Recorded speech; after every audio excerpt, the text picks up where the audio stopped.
पहलगाम हमले को 96 दिन बीते थे। इससे पहले सेना ने ऑपरेशन सिंदूर चलाया और अब ऑपरेशन महादेव के तहत एक बड़ी कामयाबी हासिल कर ली है। ऑपरेशन महादेव के तहत पहलगाम हमले का मास्टरमाइंड हाशिम मूसा फौजी को ढेर कर दिया गया है।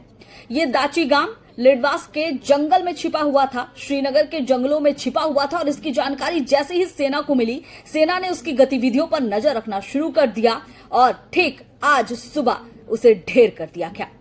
सबसे बड़ी बात कि आज संसद में 16 घंटे ऑपरेशन सिंदूर को लेकर चर्चा चल रही है, बड़ी बहस छिड़ी हुई है और इससे पहले सरकार की एक बड़ी रणनीति सामने आ गई, क्योंकि सरकार को पहले से ही पता था आज विपक्ष उसे किसी भी मुद्दे पर घेरने से चूकेगा नहीं। सरकार के पास एक बड़ी कामयाबी हाथ लगी है, ऑपरेशन महादेव चलाया गया, इसे रणनीति भी कहा जा सकता है। लेकिन सबसे बड़ी बात अगर कर दे हाशिम मूसा फौजी की, तो ये कोई आम नहीं था बल्कि पाकिस्तान का सिपाही था। इसका पता बताने के लिए सेना ने 10 लाख रुपए का इनाम भी रखा था। 2022 में घुसपैठ करके इसने भारत में प्रवेश किया, उसके बाद एक कई घटना को अंजाम दिया है। लश्कर-ए-तैयबा का टॉप कमांडर बताया जा रहा है। सोनमार्ग टनल हादसा हुआ था जिसमें 7 लोगों की जानें गई थी। उस हादसे का मास्टरमाइंड भी यही मूसा ही था।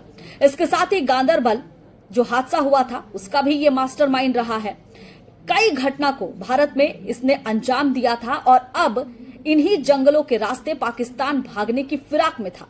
सरकार पहले से ही जानती थी कि विपक्ष के बाद कई सवाल है और कहीं ना कहीं ये सवाल पहले से ही उठने थे कि जो पहलगाम हमले के मास्टरमाइंड रहे हैं, जो आतंकी रहे हैं, वो कहां गए, उन्हें अभी तक क्यों नहीं पकड़ा गया। तो एक बड़ी कामयाबी हाथ लगी है। विपक्ष को भी जो सवाल उसके थे उसके अब जवाब हाथ लग गए हैं। खैर, मेरा ये वीडियो आपको कैसा लगा कमेंट करके जरूर बताइएगा।